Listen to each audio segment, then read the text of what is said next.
Agora na Jovem Pan, Sociedade Digital. Com Carlos Aros e André Miceli. Sociedade Digital no ar, a ponte aérea mais tecnológica do rádio, da TV e da internet. Você nos acompanha pela rede Jovem Pan News de rádio, também pelo canal Jovem Pan News, na sua TV por assinatura. Está conectado conosco pelo YouTube, no canal Jovem Pan News, ou pelo Panflix. Se você ainda não tem o aplicativo da Pan, é só baixar e ficar ligado em todo o conteúdo que rola na nossa programação. No Sociedade Digital de hoje, nós vamos discutir como a tecnologia pode nos ajudar a envelhecer mais lentamente, aumentar a expectativa de vida, mas não só viver mais, viver com qualidade. Parece que alguns bilionários estão de olho nisso e estão investindo muito para que a tecnologia ofereça essas respostas. Será que isso é possível? E vamos falar também sobre o fim das senhas. A gente já comentou sobre isso aqui no Sociedade Digital, mas agora, com uma nova atualização da Apple, parece que essa realidade está muito mais perto do que nós imaginamos. E como sempre, nessa nossa ponte aérea, o André Miceli completando a conexão lá direto do Rio de Janeiro. Tudo bem, meu velho? Como é que você está? Tudo bem por aqui, meu amigo, tudo certo. Duas promessas antigas que a tecnologia nos faz, que finalmente parecem mais próximas de serem concretizadas. A juventude eterna, ou pelo menos o prolongamento da juventude, e o fim das senhas. Esse também parece, acho até que eles vão se conectar. Se a gente não tiver que lembrar de tantas senhas, Carlos Aros, a gente vai demorar mais para envelhecer, vamos gastar nossos neurônios com outras coisas. Esse é um ponto interessante, né? Outro dia eu estava lendo sobre cloud computing, inteligência artificial aplicada aos negócios, e aí o estudo lá dizia sobre como libera a adoção correta, né? A implementação correta dessas tecnologias faz com que as pessoas tenham mais tempo para focar em outras atividades. Isso qualifica o tempo, né? O uso do tempo do profissional, etc, etc e etc. E eu fiquei pensando, qualifica também, porque o cara tem tudo lá, ele não precisa ficar pensando e ocupando a cabeça com informações inúteis que podem ser consultadas e que a máquina vai entregar. Nesse caso das senhas é mais ou menos a mesma coisa. Agora, no caso do envelhecimento, né, retardar o envelhecimento, prolongar a juventude, a gente pode escolher interpretar isso da maneira como for. É mais ou menos aquela coisa de ficção científica, né? E daí a gente fica pensando, tá, de que maneira isso vai acontecer? Vai ser como os filmes propõem, e aí isso vai trazer muitos dilemas éticos, talvez, porque toda boa trama tem que trazer essas questões para que a discussão fique acalorada, ou a gente vai fazer isso pelo caminho de mudanças sutis, elementos que vão sendo colocados e apresentados para nós enquanto sociedade aos poucos. Eu tendo a acreditar, André Miceli, que será um pouco dos dois, porque a gente tem acompanhado algumas discussões, já houve inclusive lá, há algum tempo atrás, o médico chinês que fez todo o processo lá de usar o DNA e etc, e não comunicou ninguém, e tudo isso envolveu um problema ético, criminal sobretudo, mas um problema ético importante do ponto de vista da conduta profissional dele. Era um pesquisador e que efetivamente saiu do tubo de ensaio e fez aquilo numa pessoa, usando uma pessoa como cobaia. A gente pode esbarrar em diversas promessas, em diversas questões, e eu não sei se nós estamos preparados para todas essas transformações, mas que há uma vontade grande de viver mais e melhor, essa sem dúvida né? Sem dúvida e talvez isso justifique parte dos mega investidores que estão envolvidos nessas buscas, Carlos Aros. As pesquisas de retardamento do envelhecimento têm atraído boa parte dos bilionários do mundo da tecnologia. Claro que quem conseguir, de fato, apresentar para o mercado soluções que retardem esse processo, vai também não só entrar para a história, tem uma questão de legado assim como está acontecendo na corrida espacial. Essas pessoas, Jeff Bezos, Larry Ellison, Elon Musk, as pessoas que fizeram história nessa fase da tecnologia, também têm buscado a deixar marcar a sua história sob diversas óticas e de diversas maneiras, e o prolongamento da vida certamente é uma belíssima oportunidade de ratificar o seu legado. Então, essas pessoas estão investindo nessas buscas e nessas pesquisas, por isso também, claro. É claro também que é um excelente negócio, mas provavelmente estão também advogando em causa própria, Aros. Ninguém quer deixar esse plano aqui tão cedo. E, obviamente, se conseguirem uma vida com qualidade, conseguirem se manter ativos, lúcidos e produzindo por mais tempo, evidentemente, ninguém vai ficar chateado, Aros. A verdade é que ninguém está pronto para ver o próprio prazo de validade expirar.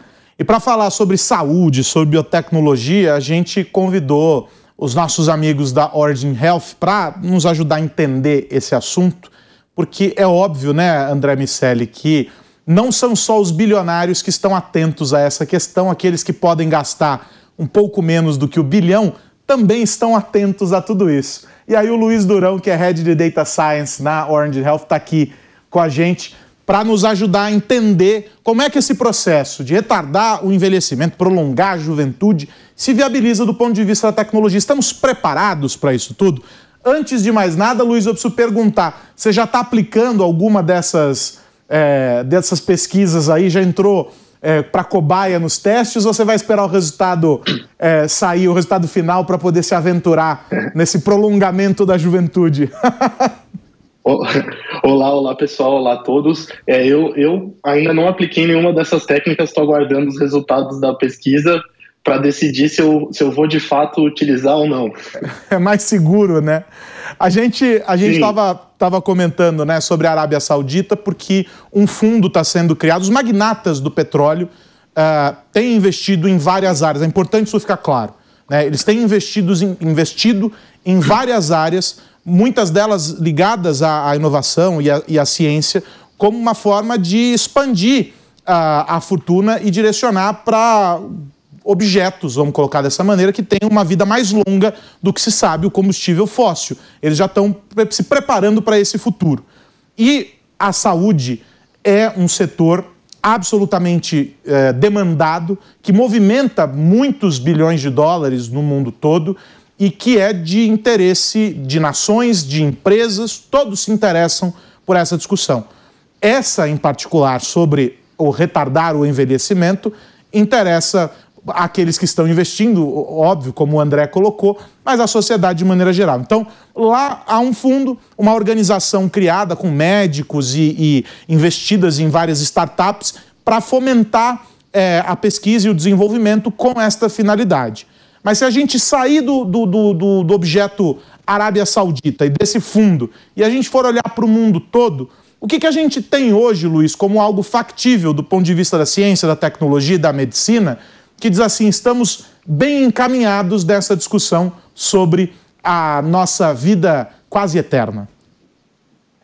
Bom, é uma ótima pergunta, na verdade, né? Acho que essa busca por essa vida eterna, ela já é de muito tempo atrás, quando a gente pega lá as pesquisas em busca da pedra filosofal, né? Os alquimistas que buscavam essa mistura mágica que pudesse prolongar a vida, isso já é bem antigo dentro da humanidade. Justamente quando a gente considera a questão de manter, o ponto que o André trouxe bastante, a questão do legado, né, de estar presente, e de também ter essa lógica de poder usufruir mais da vida ao longo da sua existência e com essa juventude, com essa força de sempre fazer as coisas. Mas a gente esbarra num detalhe muito importante, que é o nosso corpo é orgânico e, por definição, ele estraga. Ou seja, a gente, como você citou, tem um certo prazo de validade que nada mais é do que as nossas células funcionam de maneiras distintas, porque a gente tem aí um tempo de vida e o nosso próprio sistema celular vai agir de forma diferente. Agora, quando a gente começa a entender alguns conceitos como bioimpressão e outros conceitos especialmente relacionados ao sistema nervoso, a gente começa a entender que algumas coisas que antes se acreditavam impossíveis começam a se tornar possíveis. Por exemplo, reconstrução de órgãos. Então, eu posso imprimir um coração que seja mais compatível com o meu coração, ou um outro órgão que é compatível com o que eu já tenho. E, a partir disso, começar a renovar partes do nosso corpo. E, consequentemente, quando a gente tem a mudança na pirâmide etária, ou seja, quando a gente tem a pirâmide etária ficando maior na ponta, a gente tem um conjunto de doenças que estão associadas ao envelhecimento. Desde alguns tipos de câncer até doenças como Alzheimer, Parkinson e outras doenças associadas ao sistema nervoso central.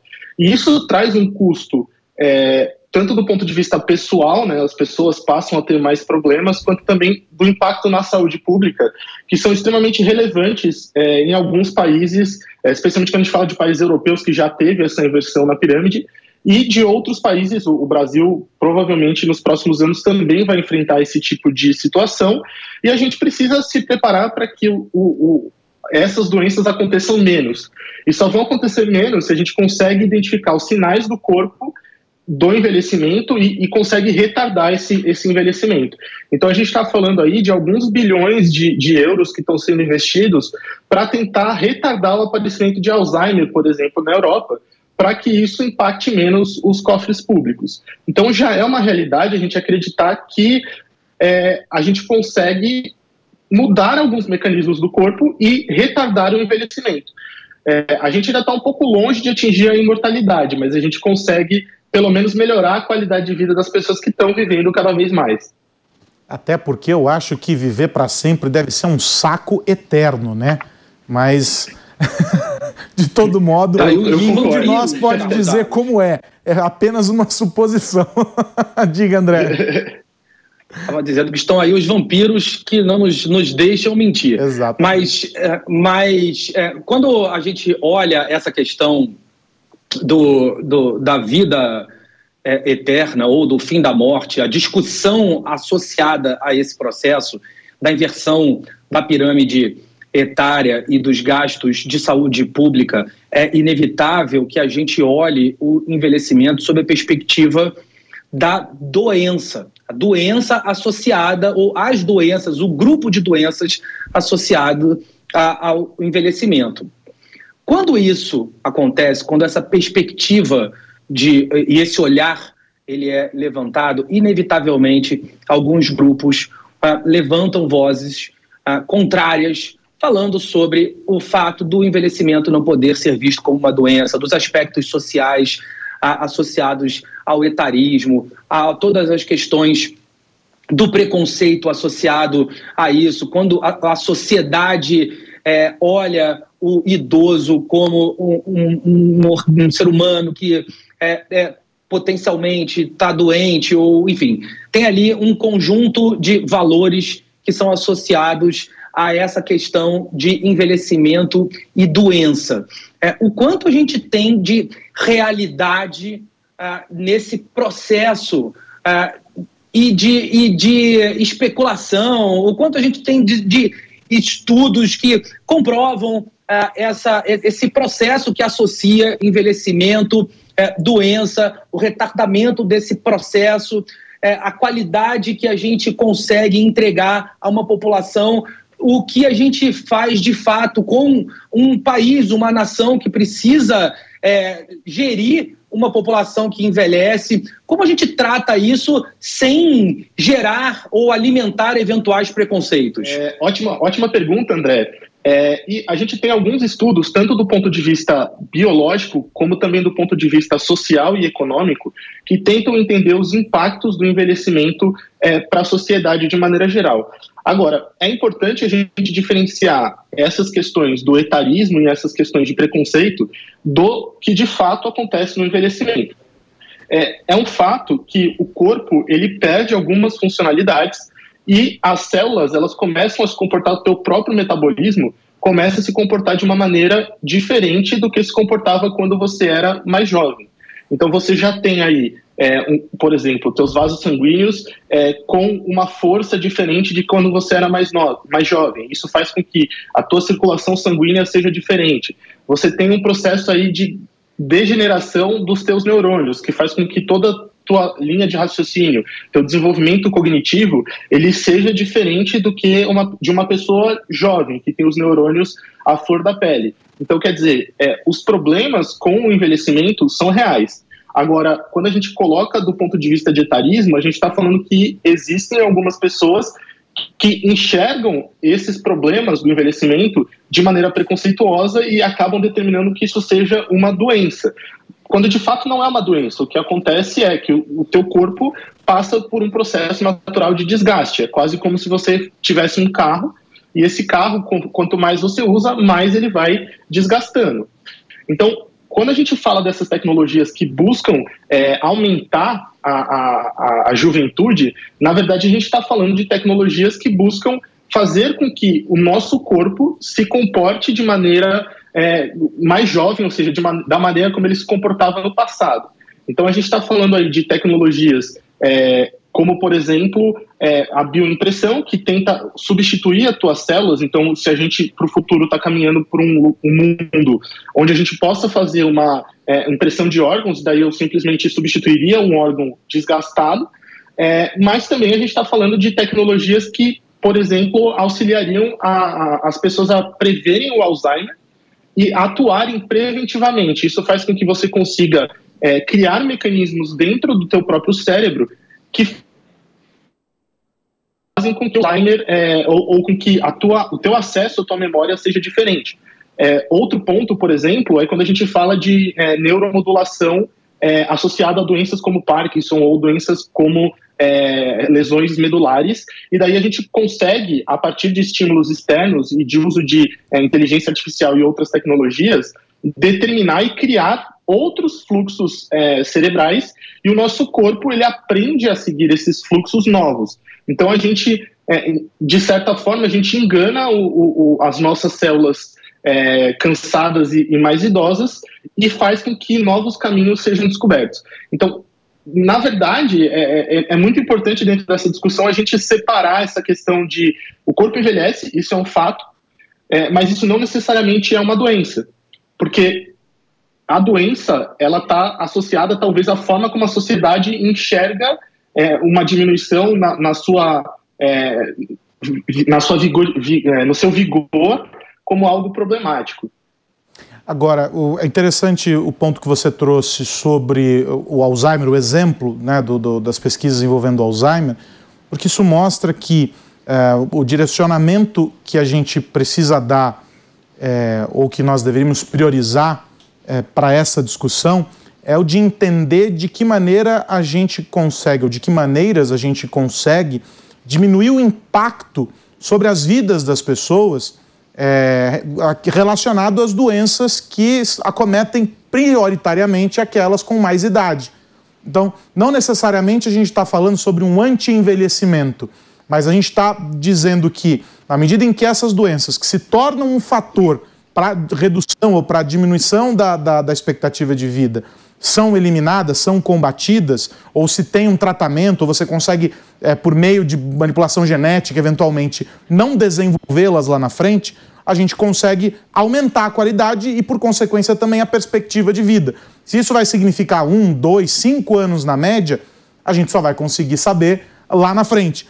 Mas o grande ponto é que talvez esses estudos todos, né, que estão sendo desenvolvidos devessem estar amparados em dados e em outros estudos conduzidos pelos países para entender as diferenças em cada sociedade, as diferenças em cada grupo e por aí vai, para que a gente consiga traçar uma régua e uma média para como a gente vai atuar. A gente, brinquei logo no começo que a gente está falando aqui sobre algo que pode se relacionar à ficção científica e, claro, no limite, o que a gente está propondo é isso. A gente sabe que o limite para a tecnologia, para o resultado da ciência é a criatividade. No limite é isso. Mas se a gente consegue entender essa relação de custo-benefício em que a gente vai reduzir o custo, na mesma medida em que a gente vai conseguir melhorar a qualidade de vida das pessoas, esse talvez seja o melhor e mais eficaz modelo, entre aspas, anti-envelhecimento que a gente pode encontrar para as aplicações da ciência nesse caso. É mais ou menos por aí? Ou a gente vai continuar nessa relação? E óbvio, não dá para a gente brecar a capacidade de criação desses grupos e quem tem dinheiro vai fazer isso, mas de maneira mais pontual, o mais eficaz seria isso, mas a gente não consegue fazer isso globalmente, né? Acho que é por aí mesmo a discussão, porque quando a gente fala desse tipo de estudo, em última instância o que a gente quer é retardar esses efeitos do envelhecimento e garantir que as pessoas tenham mais tempo com qualidade de vida. Então, se eu consigo retardar em 5 anos, por exemplo, o aparecimento do Alzheimer, eu consigo garantir 5 anos a mais de qualidade de vida para uma pessoa que vai viver aí os seus 80, 90, 100 anos e que vai poder aproveitar esse fim de vida com mais qualidade e, consequentemente, gerando menos impacto do ponto de vista da sociedade, né? E isso é mais ou menos por onde essas pesquisas estão se encaminhando. Obviamente que a gente sempre tem questões relacionadas à ética, como você bem trouxe, e alguns casos de manipulação genética, né, e tratamento genético de pacientes para que você tire a expressão de determinados genes e isso faça com que a probabilidade de desenvolver determinadas doenças seja alterada.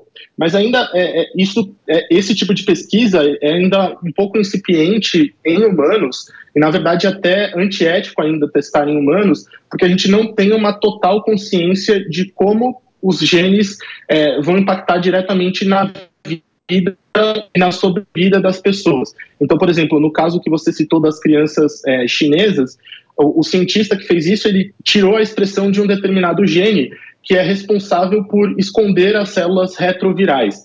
Então, ele tentou fazer com que essas pessoas, essas crianças que ele criou, não desenvolvessem ou não fossem capazes de desenvolver HIV, por exemplo. Mas essa proteína, ela também é muito importante para um processo de formação cerebral na primeira infância e durante a gestação. Então ainda não se sabe qual vai ser o impacto na vida dessas crianças no médio e longo prazo. Então esse é o grande desafio quando a gente fala de manipulação genética e quando a gente fala de busca de processos que visam aumentar a idade das pessoas. É óbvio que a gente não vai conseguir impedir, talvez até de um ponto de vista legal, porque existe, quando a gente fala de alguns bilionários que buscam esse tipo de atividade, a gente até tem coisas que acontecem por debaixo dos panos e ilegais e antiéticas, mas do ponto de vista da ciência tradicional, é muito importante que a gente mantenha todo o processo de testes pré-clínicos, testes com animais, para que a gente possa efetivamente medir qual que é o grau de segurança dos produtos e das tecnologias que a gente está desenvolvendo. Não adianta nada eu vender a promessa de uma vida mais longa, mas, na verdade, essa promessa está respaldada numa qualidade de vida pior. Então, por isso que é uma linha muito tênue entre o desenvolvimento de uma tecnologia que seja segura e o aumento de vida da população. Sobre esse ponto aqui, antes da gente fechar, só vale dizer que recentemente a Technology Review Brasil, a MIT Technology Review Brasil, publicou uma entrevista com o Gustavo Mendes, da Anvisa, em que ele enfatiza muito esse aspecto, porque a gente discutiu muito essa história de precisamos acelerar, porque esse é um tema urgente durante a pandemia, quando falávamos sobre as vacinas. E essa mesma lógica se aplica a qualquer outra questão que envolva saúde, porque é sempre urgente, a gente está falando sobre vidas lá no fim do dia. Mas quando a gente está falando sobre o desenvolvimento de novos tratamentos, de novos medicamentos, não importa. A gente também está falando sobre garantir a segurança daqueles que vão usar o medicamento, usar do tratamento, e que podem potencialmente ser prejudicados muito mais do que da própria doença se o trâmite não tiver sido cumprido. Então a importância de que a gente perceba que é urgente, óbvio, a gente sabe que é urgente lidar com todas essas questões, mas que também é fundamental que a gente faça isso com cuidado, porque o dano para as pessoas pode ser muito maior. A ciência, ela tem o próprio tempo, e é disso que se trata. Não importa quantos bilhões se tem à disposição, basta ver a Fundação Bill e Melinda Gates, quantos bilhões eles já investiram em algumas frentes de pesquisa versus o resultado obtido.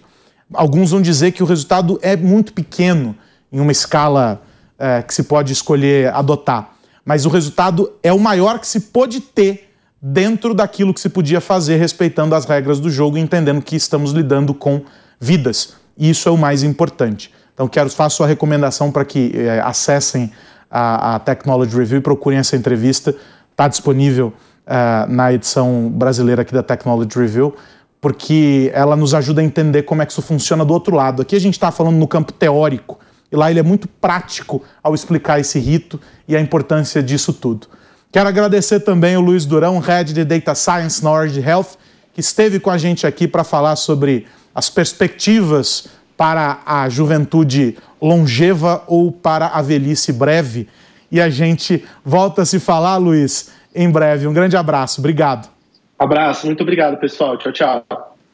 André Miceli, tendo em vista que o tempo ele vai ser cruel e que possivelmente nós dois não nos beneficiaremos desses avanços de uma vida mais longa, é preciso que a gente pelo menos não tenha que decorar senhas. E nisso a Apple vai nos ajudar. O 1, 2, 3, 4, 5, 6, a palavra senha, 1, 2, 3, 4, costumam ser as senhas mais usadas. Ano após ano, os levantamentos mostram, eu já nem fico mais surpreso, já faz alguns anos, inclusive. E a Apple está resolvendo isso, acabando com as senhas. Vai dar um bypass aí nas senhas e dizendo o seguinte: vamos criar as senhas a partir de um outro protocolo, que vai ser a utilização da biometria facial ou da impressão digital, né? Biometria ali com o seu polegar e tal. E o que é importante nesse processo? A Apple quer aumentar o nível de segurança e vai estender isso para outras plataformas. Essa discussão de abandonar as senhas tem justamente como objetivo fazer com que a pessoa, o usuário, interfira menos nesse processo. Você vai ter uma senha cujo destravamento desse código é a sua biometria, mas esse código não é sabido por você. Ele é criado ali pela máquina com um nível de segurança maior. E enquanto a gente não tiver computação quântica, a garantia de um nível de segurança maior está posta. Como é que você vê essa questão, André? Carlos, desde que a pandemia começou, que a gente começou a ver as empresas se descentralizando num caminho que certamente não vai ter volta, a gente também viu começarem ataques de ransomware em todos os lugares. Esses ataques que são sequestros, que acabaram se tornando muito caros para as organizações, eles levantaram esse tema de security by design. Organizações que são construídas, têm a sua arquitetura ali determinadas a partir do formato mais seguro possível. Existe um modelo de quebra de senha que é essa quebra por força bruta. Quando há um algoritmo tentando quebrar a senha. Ali ele fica validando as combinações possíveis e à medida que essas combinações vão sendo testadas, ela uma hora acaba conseguindo, esse algoritmo acaba conseguindo quebrar a senha desse usuário. Quando a gente fala de computação quântica, para usar o exemplo que você trouxe, essa quebra vai ser muito mais rápida. Então, por um lado a gente tem senhas sendo geradas com muito mais segurança por esses computadores quânticos, por outro lado, a gente também vai ter esses mesmos computadores quânticos quebrando as senhas que já estão estabelecidas também rapidamente. Isso vai fazer com que o mercado precise procurar outras alternativas. E a alternativa está no nosso corpo.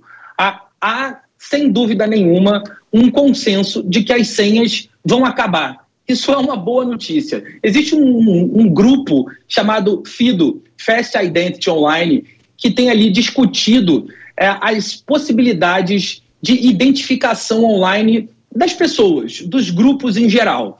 E a biometria tem sido o consenso desse grupo.